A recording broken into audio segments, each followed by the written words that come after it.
Olá, gente, quero saudá-los com a paz do Senhor. Eu sou a evangelista Patrícia. Deixe o seu like, deixe o seu comentário aí. Vamos estar seguindo aí. Hoje é o capítulo 9 de Mateus. Jesus está aí, agora estamos no Novo Testamento. Jesus está aí falando, entregando, dando testemunho, e a multidão acompanhando Jesus. No capítulo 8, Jesus cura um leproso, Jesus cura muita gente, Jesus cura o empregado do oficial romano, que Jesus ficou admirado com a tamanha fé dele. Depois algumas pessoas que queriam seguir Jesus, saíram para seguir Jesus. Jesus, ele pega e entra no barco e dorme.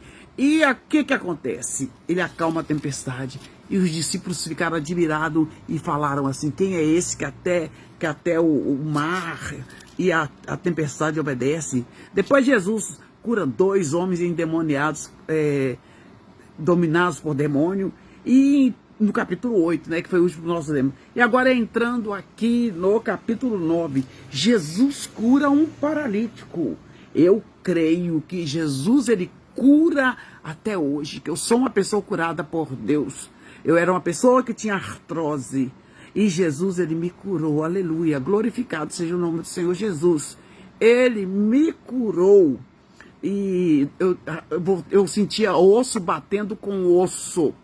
E hoje eu tenho cartilagem. Jesus renovou o meu joelho. Não sinto dor nenhuma mais. Aleluia. Aí aqui no capítulo 9, Jesus cura um paralítico. E Jesus entrou num barco e voltou para o lado oeste do lago e chegou à sua cidade. Então algumas pessoas trouxeram um paralítico deitado numa cama. Jesus viu que eles tinham fé e disse ao paralítico: coragem, meu filho, os seus pecados estão perdoados. Jesus só falou assim, que seus pecados sejam perdoados. Aí alguns mestres da lei começaram a pensar, este homem está blasfemando contra Deus. Porém, Jesus sabia o que eles estavam pensando e disse: por que é que vocês estão pensando estas coisas? Mas o que é mais fácil dizer ao paralítico? Os seus pecados estão perdoados? Ou levante e anda? Pois vou mostrar a vocês que eu, o Filho do Homem, tenho poder na terra para perdoar pecados. Então disse ao paralítico: levante-se, pegue a sua cama e vá para casa. O homem se levantou e foi para casa. Gente, glória a Deus. Quando o povo viu isso, ficou com muito medo e louvou a Deus por dar esse poder a seres humanos, Mas ali, porque eles viram poder quando Jesus curou esse paralítico. Depois acontece um fato entre Jesus e Mateus. Mateus era cobrador de impostos. Jesus saiu dali e no caminho viu um cobrador de impostos chamado Mateus, sentado no lugar onde os impostos eram pagos. Jesus lhe disse: vem comigo. Mateus se levantou e foi com ele. Ó, você vê que tremendo. Mais tarde, enquanto Jesus estava jantando na casa de Mateus, muitos cobradores de impostos, Deixa eu ver aqui, mais tarde, enquanto Jesus estava jantando na casa de Mateus, muitos cobradores de impostos e outras pessoas de má fama chegaram e sentaram-se à mesa com Jesus e seus discípulos. Alguns fariseus viram isso e perguntaram aos discípulos: por que é que o mestre de vocês come com cobradores de impostos e com outras pessoas de má fama? Porque o cobrador de impostos naquela época, eles odiavam, era odiado.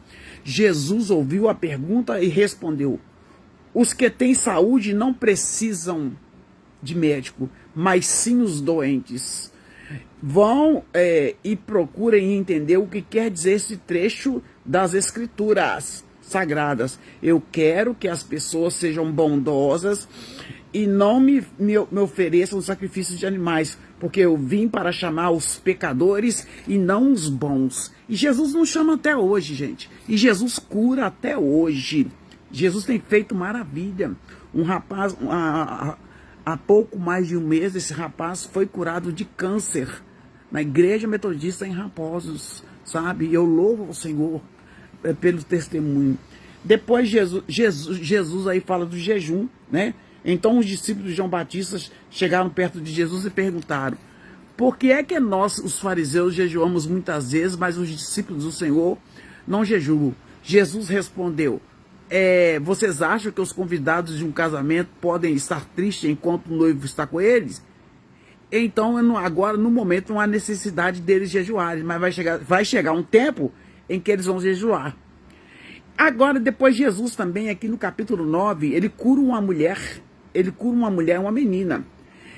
Quando ele fala assim: enquanto Jesus estava falando ao povo, um chefe religioso chegou perto dele e ajoelhou-se e disse: a minha filha morreu agora mesmo, venha e ponha as mãos sobre ela para que ela viva de novo. Então Jesus foi com ele e seus discípulos também foram. Certa mulher que fazia 12 anos, então a caminho, né, dele, eu penso assim, a caminho dele que ele já ia para a casa dessa menina, essa mulher, ele tinha 12 anos que estava com hemorragia, estava com fluxo de sangue, a mensuração dela não parava, né? E veio por trás de Jesus e tocou na barra da capa dele, pois ela pensou assim: se eu apenas tocar na capa dele, ficarei curado. Jesus virou e viu a mulher e disse: coragem, minha filha, você sarou porque teve fé. E naquele momento a mulher ficou curada. Depois Jesus foi para a casa do chefe dos religiosos. Quando viu os que tocavam músicas de enterro e viu a multidão numa confusão geral, disse: saiam todos daqui, a menina não morreu, ela está dormindo. Então começaram a caçoar dele, rir dele. Logo que a multidão saiu, Jesus entrou no quarto em que a menina estava, pegou a menina pela mão e eis que se levantou. E a notícia a respeito disso se espalhou por toda aquela região. Então tudo que Jesus fazia era notícia, né? E Jesus cura 2 cegos. Jesus saiu daquele lugar e no caminho 2 cegos começaram a segui-lo, gritando: filho de Davi. Por que chamava filho de Davi? Chamava filho de Davi porque Jesus veio da geração de Davi, e Deus prometeu que da geração de Davi ia nascer o Senhor Jesus, né? E o Redentor veio. E o Redentor veio. E ele cura até hoje. O Senhor Jesus, ele cura. Cura. Eu conheço, meu marido foi curado, glória a Deus. Meu filho foi curado de estrabismo, para honra e glória do Senhor. Aleluia. Então aqui Jesus tocou nos olhos deles e disse: então que seja feito como vocês creem. Vocês querem ver? E aí Jesus ordenou com severidade, né, para que eles não contassem nada para ninguém, porque eles passaram a ver. Jesus tocou nos olhos deles e eles foram curados para a honra e glória do Senhor. Olha, Jesus fez muitas coisas aqui no capítulo 9. Jesus ele cura um mudo. Quando eles foram embora, algumas pessoas levaram a Jesus um homem que não podia falar porque estava dominado por um demônio. Logo que o demônio foi expulso, o homem começou a falar e todos ficaram admirados e afirmaram: nunca vimos em Israel tal coisas. Mas os fariseus, morrendo de inveja, Jesus foi muito perseguido por causa de inveja. O chefe dos demônios é quem dá a esse homem poder para expulsar demônios. Ele estava com tanta inveja que começou a falar que era o demônio que estava usando ele. Jesus, aqui encerrando o capítulo 9, Jesus tem pena do povo. Jesus andava visitando todas as cidades e povoados. Ele ensinava nas sinagogas, anunciava a boa notícia sobre o reino e curava todo tipo de enfermidade e doenças graves das